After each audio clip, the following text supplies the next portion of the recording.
সফল হতে আগে ব্যর্থ হতে হয়, কারণ সহজে পাওয়া কোনো কিছুই চিরস্থায়ী না।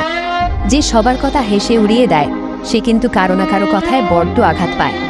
তবে সে কাউকে বুঝতে দেয় না, কাউকে ঠকিয়ে যাওয়ার সুযোগ দিতে নেই, কারণ সুযোগ পেলে শক্ত মাটি ও বিড়াল আশ্রনোর চেষ্টা করে। সবাইকে কাছের মানুষ ভেবো না, কারণ মুখোশধারী মানুষগুলোও কাছের মানুষ হয়েই আসে। যাদের জন্য তুমি তোমার মূল্যবান সময় নষ্ট করবে তারাই তোমার বিপদে পাশ কাটিয়ে এড়িয়ে যাবে। যারা প্রতিটি মিথ্যাকে যুক্তি দিয়ে সাজিয়ে ফেলে তাদের সাথে কখনো তর্কে জেতা যায় না। সময় থাকতে যাকে মূল্য দেবে না, সময় গেলে তার নাগালার চাইলেও পাবে না, কারণ আত্মসম্মানবোধ সবারই আছে। ফাঁকি দিলে হয়তো দায়িত্ব এড়ানো যায়, কিন্তু নিজের কাছে স্বচ্ছ হওয়া যায় না।